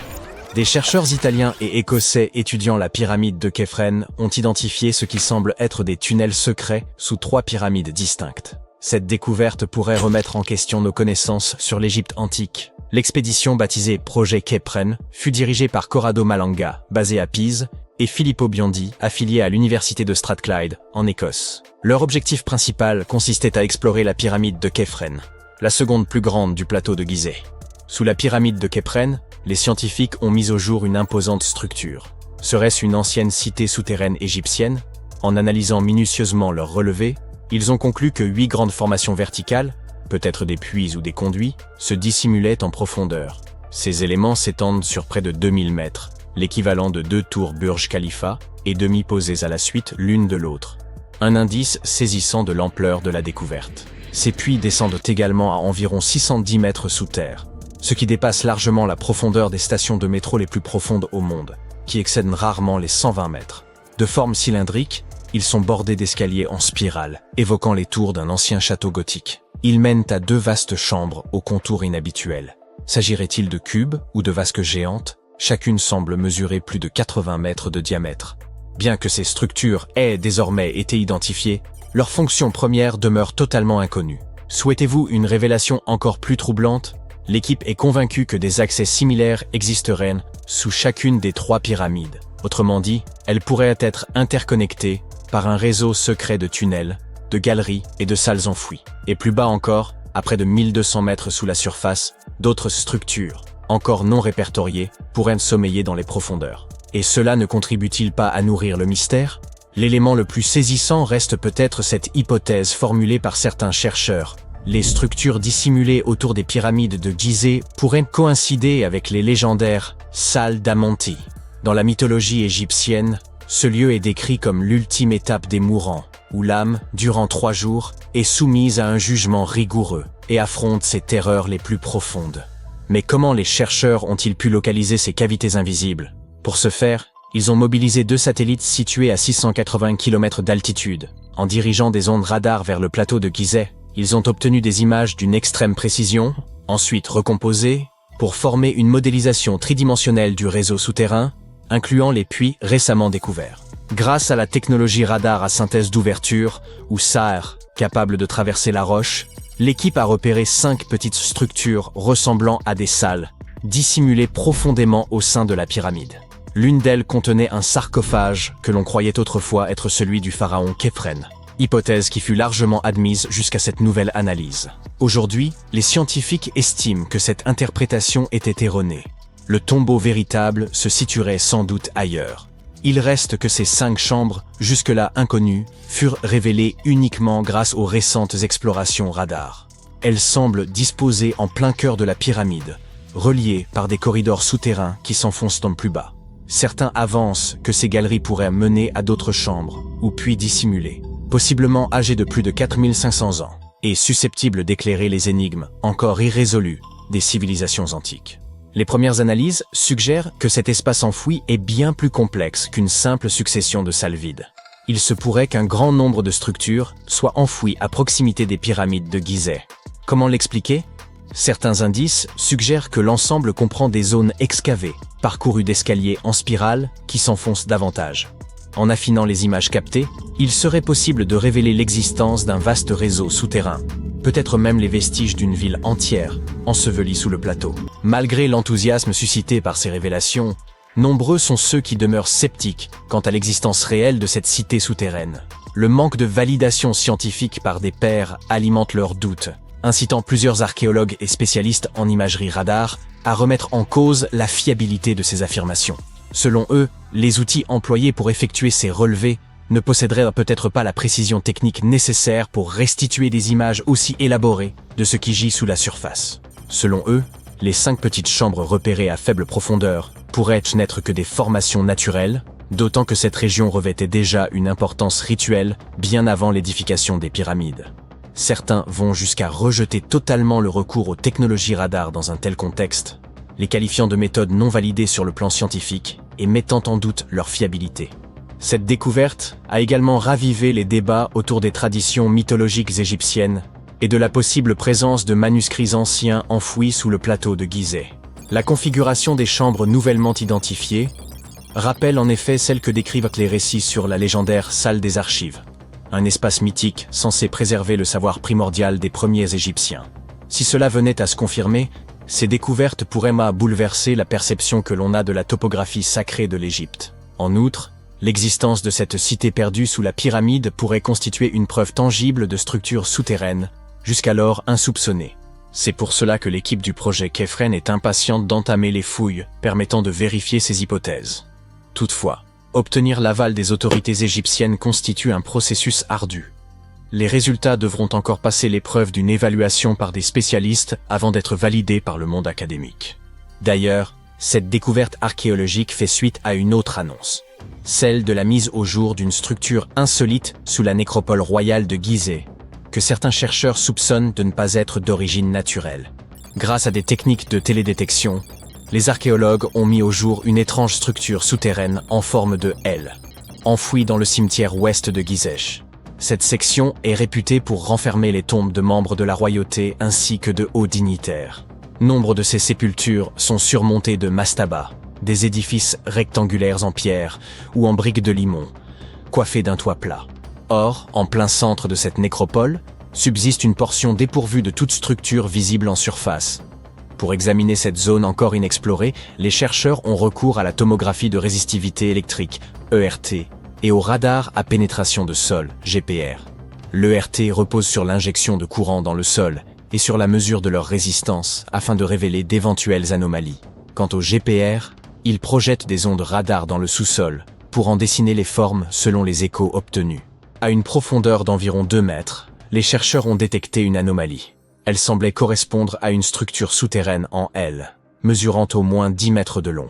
D'après les relevés, il est probable que cette structure ait été remplie de sable après son édification. Cette découverte a conduit les chercheurs à envisager plusieurs hypothèses. Il pourrait s'agir d'un mélange de sable et de gravier, ou peut-être d'une cavité d'air. L'anomalie a été classée comme hautement résistive, ce qui suggère une origine non naturelle. Le professeur Motoyuki Sato, auteur principal de l'étude et enseignant à l'université de Tohoku, souligne que la netteté des contours appuie l'idée d'une structure artificielle. Un autre élément intrigant concernant les pyramides antiques d'Égypte tient à l'idée, longtemps admise par les historiens, qu'elles furent érigées au profit de la royauté et des élites, seules à posséder les moyens nécessaires. Or, des fouilles récentes menées sur le site archéologique de Tombos, situé dans l'actuel Soudan, viennent remettre en cause cette théorie. Il se pourrait que les pyramides de Tombos aient accueilli, aux côtés des élites, les dépouilles de travailleurs de rang modeste. Les membres laborieux des sociétés antiques auraient ainsi pu reposer dans certains des monuments les plus visibles, y compris les pyramides elles-mêmes. Implantée sur les rives du Nil dans l'ancienne Nubie, la localité de Tombos fut annexée par l'Égypte aux alentours de 1400 avant notre ère, lors de sa conquête de la région. Le site fut alors établi dans le but de renforcer la domination égyptienne. On y érigea des pyramides, bien plus sobres cependant que les gigantesques édifices de Gizeh. Les chercheurs ont repris l'étude de 110 squelettes humains exhumés à Tombos, initialement examinés en 2012. Ils se sont concentrés sur l'analyse des anthèses, c'est-à-dire les points d'attache des tendons et des ligaments sur les os. Ce type d'examen permet de mettre en évidence l'intensité du travail physique accompli par un individu. Les contraintes mécaniques répétées lors qu'un travail ardu y laissent des marques nettes, sous forme de relief osseux. Certains ossements présentaient peu de modifications au niveau des anthèses, ce qui laisse supposer qu'ils appartenaient à des personnes aisées. En revanche, d'autres montrèrent des transformations plus marquées, trahissant une vie de labeur et un statut social bien plus modeste. Ces résultats pourraient profondément remettre en cause les idées reçues sur les sépultures pyramidales, notamment l'hypothèse selon laquelle seuls les puissants accédaient à ces tombeaux prestigieux. Cette récente étude suggère que des individus d'humbles conditions auraient eux aussi pu se trouver inhumés au sein de ces édifices emblématiques. Vous êtes-vous déjà retrouvé devant un monument célèbre en ne ressentant que de l'ennui? Par exemple, la fois où vous avez grimpé jusqu'au sommet de la Tour Eiffel? Eh bien, sachez qu'à quelques rues se dresse un autre monument, et que celui-ci vous aurait époustouflé. Caché en plein jour sur la place de la Concorde, un obélisque égyptien vieux de 3300 ans cache certains des plus juteux secrets du pharaon Ramsès II. C'est exact, des messages gravés dans la pierre, et tout ça littéralement sous votre nez depuis toujours, sans que vous n'en sachiez rien. Non, ceci n'est pas un épisode de la série Trésor perdu. Nous sommes dans la réalité, et il a fallu un Indiana Jones de chair et d'os pour déchiffrer ce code secret. Alors, plantons le décor. Vous avez probablement déjà vu ce bloc de pierre, n'est-ce pas? Atteignant les 23 mètres de hauteur, ce pilier massif en granit vient de Luxor, en Égypte, et se dresse au cœur de la capitale française depuis 1836. Il est couvert de hiéroglyphes, et pendant des années, tout le monde a cru que nous les avions déjà déchiffrés, que le mystère était entièrement résolu. Voici Jean-Guillaume Hollette-Pelletier, un égyptologue français et expert en cryptologie qui murmure à l'oreille des monuments à ses heures perdues. En gros, si Indiana Jones troquait son fouet contre des lunettes de lecture et des jumelles, vous obtiendriez ce gaz-là. Il a un passe-temps assez inhabituel. De temps en temps, il se rend au pied de l'obélisque et lit les hiéroglyphes, pour le plaisir. Oui, il peut les lire couramment. Et vous, quel est votre passe-temps favori? Jusqu'en 2021, les experts croyaient que les inscriptions sur l'obélisque étaient dédiées au dieu Ammon, ou Ammon-Ré pour les intimes, et Horus, vous savez, le dieu du ciel à tête de faucon, avec des parents ultra célèbres, Osiris et Isis. Mais pendant l'une de ces petites séances de lecture, Hollette-Pelletier a remarqué quelque chose d'étrange. Certains des hiéroglyphes ne faisaient pas que chanter les louanges des dieux. Ils donnaient des indications, littéralement, vers l'entrée du temple de Luxor. Mais attendez, c'est encore plus intéressant avec un peu de contexte. Les obélisques d'Égypte n'étaient pas des éléments de décoration destinés à orner des jardins. Ils étaient généralement placés à l'entrée des grands temples, comme celui de Luxor.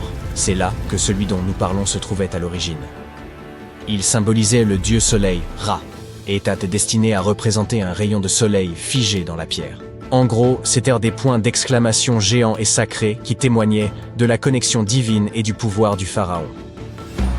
Ramsès II en avait fait ériger 2 à l'entrée de Luxor pour honorer les dieux, et, bien sûr, pour se faire un peu mousser.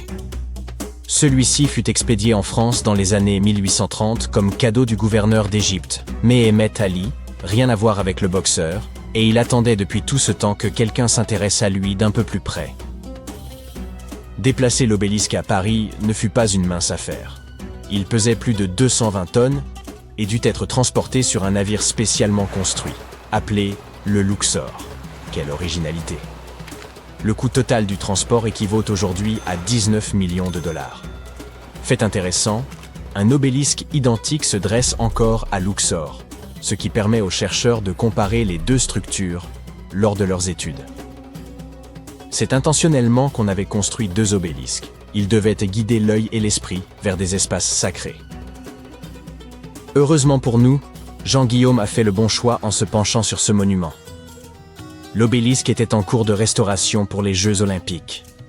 L'échafaudage était monté, lui offrant un accès rare jusqu'au sommet. Armé de jumelles et d'une échelle, il s'est retrouvé face à des parties du pilier que la plupart d'entre nous ne peuvent apercevoir qu'en plissant les yeux depuis la rue, tout en bas. Et c'est à ce moment qu'il a découvert quelque chose d'incroyable. Il s'avère que les anciens Égyptiens ne s'amusaient pas à graver des symboles au hasard dans la pierre. Ils avaient quelque chose de bien plus intéressant en tête, des crypto-hiéroglyphes. Il s'agissait d'une forme d'écriture spéciale, un code utilisé exclusivement pour les messages les plus sacrés. En gros, des émojis antiques réservés aux VIP. Tandis que les prêtres normaux pouvaient lire les hiéroglyphes normaux, les crypto-hiéroglyphes étaient réservés au cercle intime du pharaon. Aujourd'hui, seules 6 personnes sur Terre peuvent les lire couramment.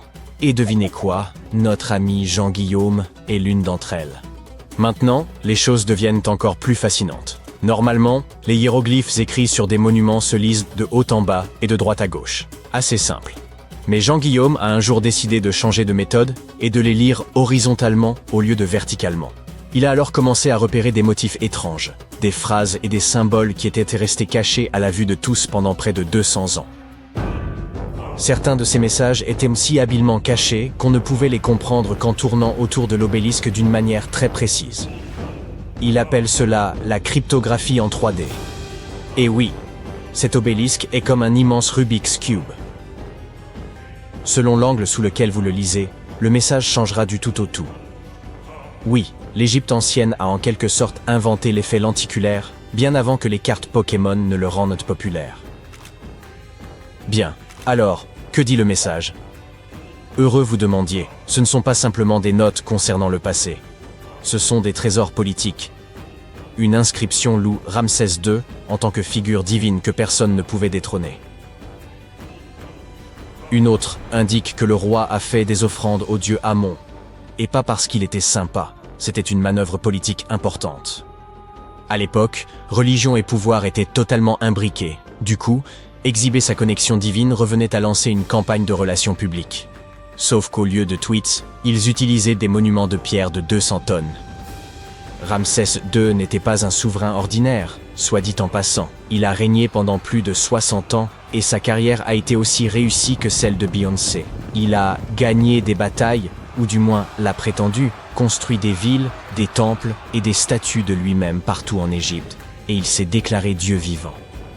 Lorsqu'il a commandé ces obélisques, ce n'était pas simplement pour avoir des monuments, c'était pour communiquer sa propagande aux prêtres, aux nobles et aux dignitaires de l'époque.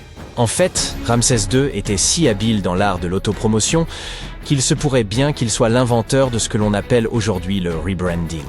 Il a revendiqué la victoire de la bataille de Kadesh, même si elle s'est terminée par une impasse, et a ensuite fait graver son triomphe sur les murs et les monuments de l'Égypte entière.